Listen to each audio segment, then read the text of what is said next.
자, 2023년 9월 11일 아침 경전 산책 시작하겠습니다. 자, 법구경 99번째 개송, 제7장 아라함 품의 마지막 10번째 개송입니다. 자, 숲은 즐겁다 또는 숲은 아름답다. 사람들이 즐거워하지 않는 곳에서 탐욕 없는 이들은 즐거워할 것이다. 그들은 감각적 욕망을 추구하지 않는다. 이런 구절입니다. 그래서 주석서를 보니까 숲, 즉 꽃이 만발한 나무숲과 맑은 물이 가득한 숲은 즐겁다. 감각적 쾌락을 추구하는 사람들은 숲에서 기쁨을 누리지 못하며 마을 사람들은 꽃이 만발한 연꽃 숲에서 돌아다닌다. 그러나 탐욕이 없는 이들은, 즉 번뇌가 다한 자들, 끼나 아싸와니까 아라한들이죠. 꿀을 따는 벌들이 연꽃송이를 기뻐하듯이 그런 종류의 숲을 즐거워할 것이다. 무슨 이유로? 꿀을 따는 벌들은 연꽃에서 또는 꽃들에서 꿀만 따지요. 뭐 다른 꽃을 해치지는 않습니다. 그렇게 이제 꽃이 만발한 또는 연꽃이 만발한 그런 곳에 이제 꽃이 있는 그런 숲을 즐거워한다는 뜻이고, 이제 연꽃은 사실은 숲속에 있다기보다는 연못에 있죠. 주위에 숲이 이렇게 조성되어 있을 수 있지만, 무슨 이유로라고 제기하고, 그들은 감각적 욕망을 추구하지 않기 때문에, 그들은 감각적 즐거움을 추구하지 않기 때문에 숲을 즐거워한다. 이런 뜻으로 나와 있는 개성인데, 이 말은 그렇게 어렵지 않은 개성이기도 하지만, 사람들이 즐거워하지 않는다는 뜻은 일반적인 사람들은 숲속에 일시적으로 잠깐 갔다 오는 건 좋아해도 요즘에는 숲이 주는 여러 가지 치유적인 효과들이 있으니까 당연히 숲을 이제 캠핑이나 또는 등산이나 또는 산책이나 숲이나 산을 좋아합니다. 우리나라는 숲이 산에 있기 때문에 산에서 나무들이 울창하기 때문에 산을 가지만 산이 없는 곳에서는 그냥 나무와 또는 물이 흐르는 그런 숲들이 있습니다. 그러니까 산이 아닌 숲이 있는 거죠. 그걸 이제 아란야라고도 하고 산이 아란야가 되는 경우도 있고 평지에 있는 나무 숲이 아란야가 되는 경우도 있죠. 여기서는 아란야라고 하는 말 여기 썼잖아요. 아란야. 아란야는 보통 기준으로 보면은 마을에서 한 2km 정도, 2, 3km 정도 떨어져 있는 그런 나무 숲이 우거진 그런 곳이라고 하고, 주로 이제 스님들이 거처하는 곳으로 적당한 곳, 마을의 소리가 번거롭게 하지도 않으면서 마을에 탁발하기 적당한 곳, 한 2, 3km 떨어져 있으면 대략 걸어서 왕복 한 천천히 가면 2시간 정도면 탁발을 다녀올 수 있는 거리, 너무 멀리 떨어져 있거나 너무 깊이 산속에 있으면 탁발하기 어렵기 때문에 그렇습니다. 그래서 미얀마에 특히 가보거나 태국에 가보면은 산이 없는 평지에 절들이 있으면은 거기에 나무들이 울창하고 그쪽에 이제 절들을 지어 놓죠. 그래서 양곤 시내의 도시 한가운데 사원이 있는 경우들도 물론 많이 있습니다. 우리나라도 도시에 절들이 포교당 같은 곳이 있지만은 예전만 해도 신라나 고려 때만 해도 절이 도시 한가운데 있었고, 물론 산속 절도 당연히 있었죠.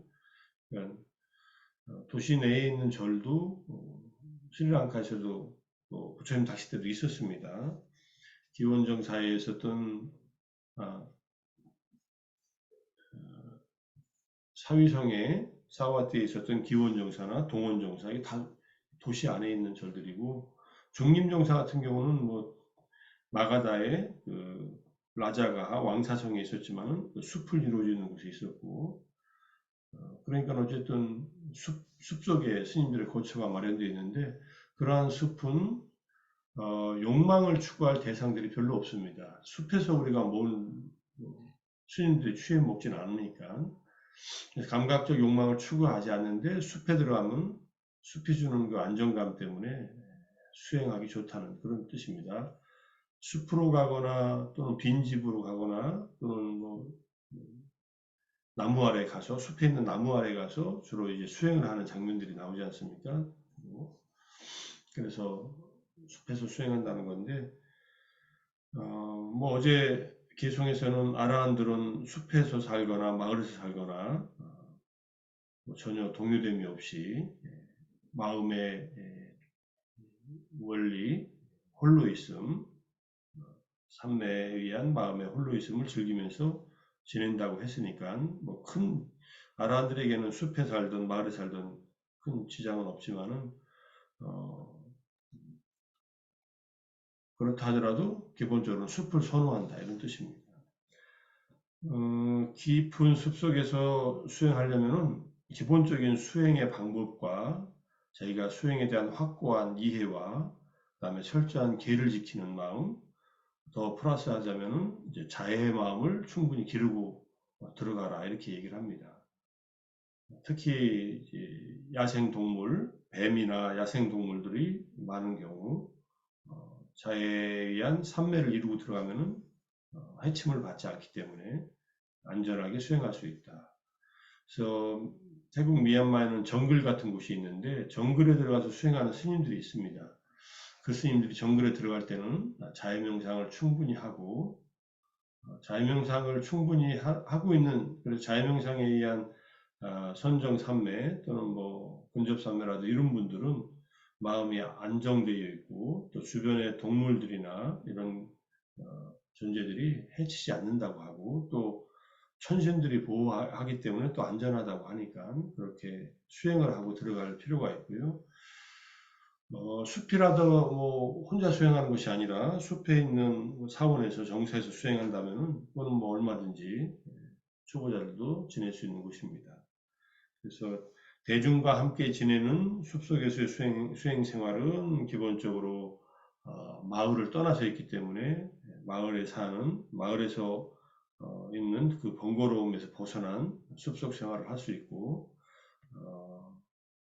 숲속에 홀로 들어가서 수행할 경우에는 그렇게 충분히 수행을 익히고 들어가라 이렇게 얘기를 하는 겁니다. 부처님께서 수행하셨던 고행림 같은 것도 숲속이에요. 고행림은 그 전정각 산이라고 하는 산 밑에 있는 숲입니다. 근데 이제 앞에 니련선하라고 하는 내란자라 강이 흐르고 그리고 이제 수행하기 적절한 곳이고 도중에 중간에 이제 크지 않은 마을들이 있어서 탁발하기 적당한 곳이었는데 주님 뭐 음식을 거의 안 드셨으니까 그런 곳에서 고행을 하다가 강을 건너가지고 건너편에 있는 우리가 지금 알고 있는 보드가야 주님의 성도하신 그 대탑이 있는 그 장소에서 이제 동쪽을 바라보고 이제 전정각사는 서쪽에 있어서 동쪽에 강이 있고 이쪽에 보드가야는 서쪽에 있어서 동쪽에 강이 있습니다. 말이 되나요? 동쪽에 산이 있어서 서쪽에 강이 있는 것과 강을 건너가면은 이제 동쪽에 강이 있어서 이제 해가 그쪽에서 떠오르겠죠. 그러니까 그래, 그곳에서 이제 수행을 하셨는데 마지막 부처님께서 깨달음 얻으신 그 장소도 숲입니다. 결국은 지금은 이제 탑이 서 있고 많은 이제 건축물들이 있지만은 그 당시에는 숲이었고 그곳에서 이제 깨달음 얻으신 거죠. 자, 이제 숲에 대한 얘기가 나와서 숲은 초보자들이 들어가면은 쉽지 않습니다. 부처님의 제자 중에 한 분이 제가 나중에 이제 경전을 찾으면 공유해 드릴게요. 부처님은 이제 부처님은 25년, 출가하신 지 25년째 되는 해에 안한존자를 시자로 정해진 시자로 맞이하지만은 그전에는 특별한 시자가 따로 없었습니다. 혼자 다니실 때도 있고, 연세로 보면은 50세예요, 그때가. 35세 깨달으셔가지고 25년 이렇게 60세네.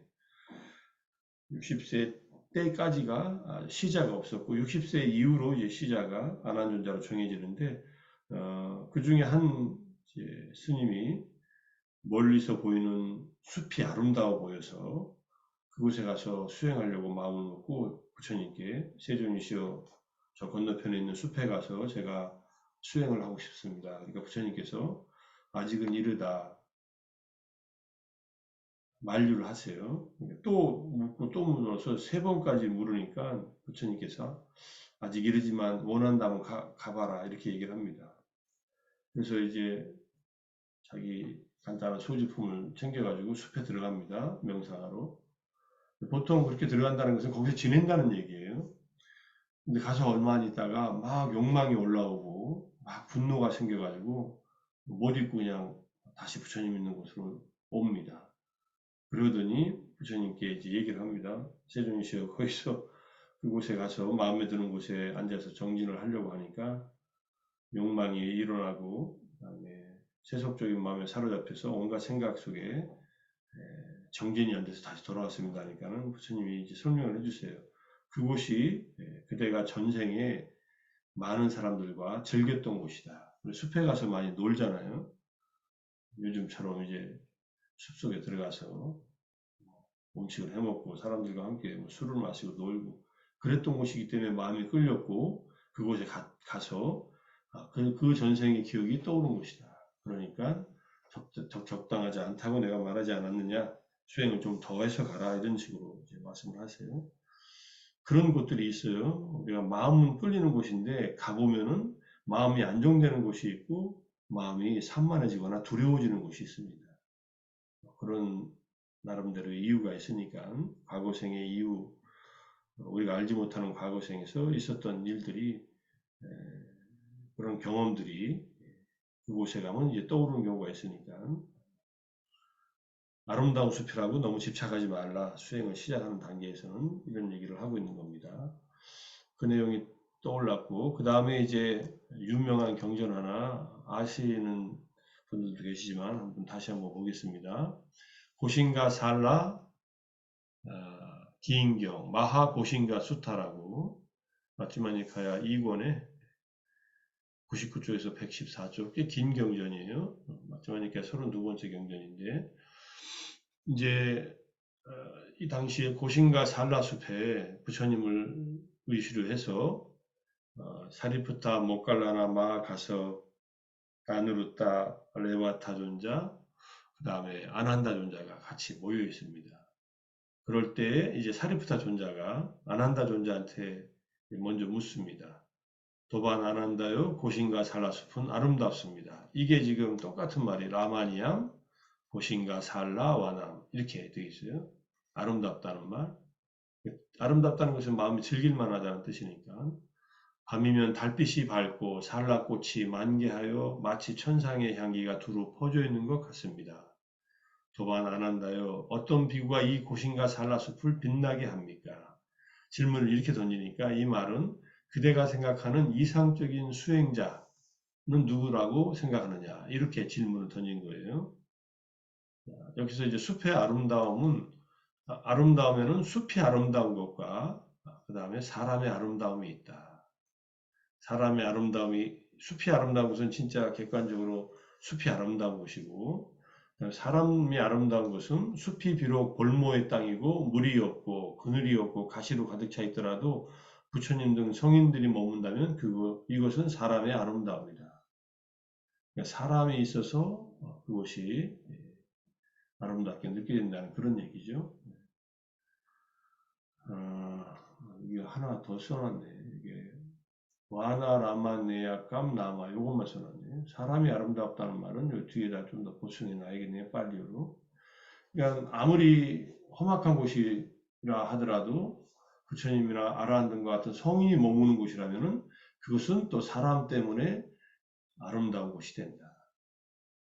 제가 어제도 말씀드렸지만 수행할 때 가장 중요한 것은 장소도 중요하지만 숲의 아름다움을 갖춘 장소도 중요하지만 그곳에서 지도하는 지도자와 그 다음에 함께 수행하는 도반들이다. 함께 수행하는 도반들이 설령 뭐 마음에 안 들더라도 훌륭한 스승, 믿을 만한 스승이 있는 곳은 그곳이 가장 필수적인 조건이다. 이렇게 말씀을 드렸습니다. 그러니까 지내기에 좋은 것도 좋지만은 가르침을 제대로 실천할 수 있는 그러한 좋은 스님들이나 그런 지도자가 있는 곳이 좋다. 이렇게 이해하시면 될 것 같고요. 자, 이때부터 안한다는 이렇게 얘기를 합니다. 도반 사리푸타여 여기 비구가 있어 많이 배우고 배운 것을 바르게 호지하고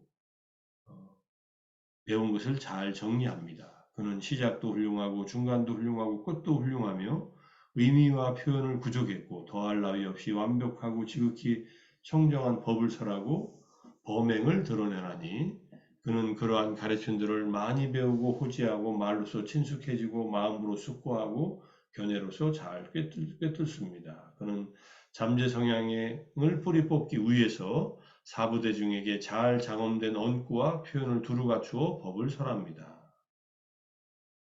이런 비구가 고신과 살라숲을 빛나게 합니다. 하니까는 이렇게 얘기했다는 것을 이제 아난다 존자의 영감에 의해서 이런 말이 있었습니다라고 얘기합니다.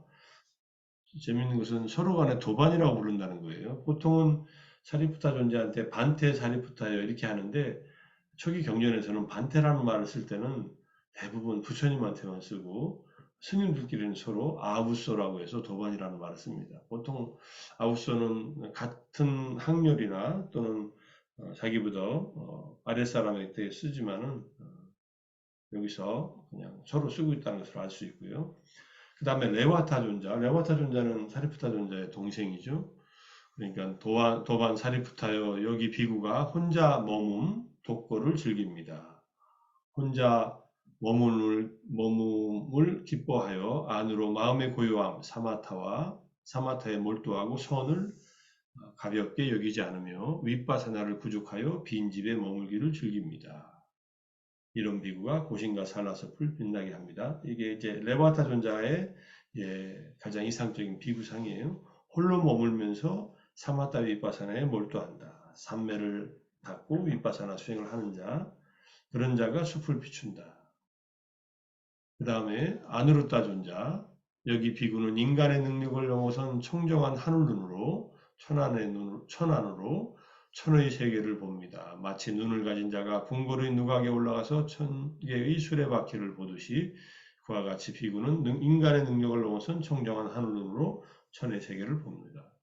아누르타 존자는 천안제일이니까 천안통을 얻었으니까 이렇게 얘기하고 그 다음에 이제 두타제일인 마하카사파 존자가 이렇게 얘기합니다. 여기 비구는 스스로 숲속에서 살고 또 숲속에서 사는 것을 찬탄하며 스스로 탁발 음식만을 수용하고 또 탁발 음식만 수용하는 것을 찬탄하며 스스로 분소유를 입고 또 분소유 입는 것을 찬탄하며 스스로 세벌 옷만 지니고 세벌 옷만 지니는 것을 찬탄하며 스스로 소욕하고 욕심을 적게 하고 소욕을 찬탄하며 스스로 지족하고 만족을 알고 지족을 찬탄하며 스스로 한거하고 한거하는 것을 찬탄하며 스스로 교체하지 않고 패하지 않는 것을 찬탄하며 이런 수행을 이제 그만두지 않는 것을 찬탄한다는 얘기고요. 스스로 정진을 시작하고 정진을 시작하는 것을 찬탄하며 스스로 계를 부족하고 계의 부족을 찬탄하며 스스로 삼매를 부족하고 삼매의 부족을 찬탄하며 스스로 통찰지를 부족하고 통찰지의 부족을 찬탄하며 스스로 해탈을 부족하고 해탈의 부족을 찬탄하며 스스로 해탈지견을 부족하고 해탈지견의 부족을 찬탄합니다. 그러니까 두타행을 통해서 엄격한 소욕지족의 삶을 살면서 필수품을 최소한으로 하고 살면서 또 게으르지 않게 숲이나 노지에서 지내면서 탁발 음식만 먹으면서 지내면서 이렇게 아라함의 해탈 지경까지 도달한다. 이런 자가 이제 이런 비구가 숲을 빛나게 한다. 이렇게 말했고요. 그 다음에 마하 모칼라나 존자하고 사리푸타 존자가 특이합니다. 모칼라나 존자는 두 비구가 있어 아비담마에 대해 논의를 하는데 그들은 서로에게 질문을 하고 각자 받은 질문에 대답하며 그칠 줄을 모르고 그들의 대화는 법에 근거하여 계속됩니다. 이게 도반 사리프타여 이런 비유가 고신과 살라 숲을 빛나게 한다 하니까 이제 모칼라나 존자가 사리프타 존자는 모칼라 존자에게 이렇게 말합니다. 여기 비구는 마음을 지배할 뿐 마음의 지배를 받지 않습니다. 오전에 어떤 증득에 머물기를 원하면 오전에 그 증득에 머물고 한낮에 어떤 증득에 머물기를 원하면 한낮에 그 증득에 머물고 해걸음에 어떤 증득에 머물기를 원하면 해걸음에 그 증득에 머뭅니다. 두 분이 서로 간에 상대방이 생각하는 이상적인 비구상을 서로 바꿔서 말한 듯한 느낌이 듭니다. 왜냐하면 사리푸타 존자가 아비담마에서 가장 탁월한 분이셨고 부처님께서 천상에서 아비담마를 설하시고 사리푸타 존자에게 그 핵심 내용을 가르쳤다는 내용이 전해지니까 마티카라고 해서 그러니까 마하모칼라나 존자는 사리푸타 존자의 입장에서 얘기하고 사리푸타 존자는 마음을 지배하는 이 증득은 이제 삼매를 말하지 않습니까? 새끼와 무새끼의 삼매에 언제든지 머문다 이렇게 말하니까 이건 이제 마하모칼라나 존자가 잘하는 일이죠. 물론 모칼라나 존자는 사리푸타 존자도 이 증득에 머물기를 잘합니다. 그래서 마음을 지배할 뿐 마음의 지배를 받지 않는다. 마음은 찰나생 찰나멸함에 흘러가고 있고 온갖 것들이 일어나고 있는 그러한 흐름인데 마음의 지배를 받는 사람은 탐진치에 물든 마음의 지배를 받는 것이고 마음을 지배한다는 말은 탐진치를 지배하고 언제든지 현법 낙주의 그런 지금 여기서 행복하게 머무는 삼매에 들어서 마음을 잘 제어한다는 그런 뜻입니다. 자, 이렇게 얘기하고 나서 부처님께 전부 다 갑니다.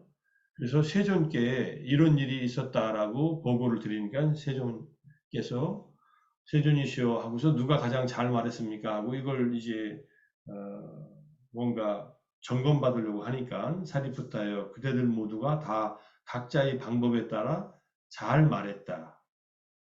잘 말했다. 모두가 다 맞다. 이런 얘기예요. 부처님이 가르치신 법들이니까 또 그러겠죠. 이제 어떤 비구가 고신과 살라숲을 빛나게 하는지에 대한 나의 말을 들어라. 나는 이렇다라고 얘기해요. 여기 비구는 공양을 마치고 탁발에서 돌아와 가부좌를 틀고 상체를 고추 세우고 전면에 마음 챙김을 확립하여 앉는다. 그는 취착 없이 집착 없이 내 마음이 번뇌에서 해탈할 때까지 이 가부좌를 풀지 않으리라 라고 결심한다. 사리부타여 이런 비구가 고신과 살라숲을 빛나게 한다. 이게 부처님께서 생각하는 이상적인 수행자상입니다. 부처님 마지막에 깨달음을 얻기 직전에 모두가의 보리수 아래에서 이런 각오로 앉으셔서 깨달음을 얻지요. 집착 없이 내 마음이 번뇌에서 해탈할 때까지 가부좌를 풀지 않으리라. 이건 고행을 하겠다는 다짐이 아니라 용맹하게 정진하겠다는 다짐입니다. 그래서 숲에서 그냥 지나는 게 좋은 게 아니라 이렇게 숲속에서 아난다 존재부터 시작해서 부처님에 이르기까지 수행하고 또는 수행의 결과로서 해탈의 즐거움을 맛보는 그러한 성자들이 숲을 즐긴다. 이렇게 이해하면 어떨까 해서 한번 고신가 살라, 마하 고신가 수타를 같이 검토해 봤습니다. 자세한 경전 내용은 경전 한번 전체를 한번 쭉 읽어보시면 지금 이 내용이 핵심 내용이고요. 앞뒤로 서로 반복하고 질문하는 내용들이 있습니다. 자, 오늘은 우리는 지금 숲에 사는 분도 있지만 숲에 살지 못하고 빌딩 숲 속에 사는 분들이 많이 계시니까 빌딩 숲이라도 사람의 아름다움, 우리 마음속에 번뇌를 제거하는 그런 아름다운 사람이 되고자 노력하면은 내가 살고 있는 것도 정말로 좋은 숲이 될 수 있다라고 생각할 수 있으니 하루 훌륭한 아라한이나 부처님과 같은 이런 성자들이 말씀하신 내 마음을 더 정화하는 그런 하루가 된다면 스스로가 아름답게 되는 그런 또 정진하는 하루가 되지 않을까 생각이 듭니다. 자, 오늘 아침 정진 경전 산책 모두 수고하셨고 여기서 마치겠습니다. 감사합니다. 감사합니다. 고맙습니다. 감사합니다. 어,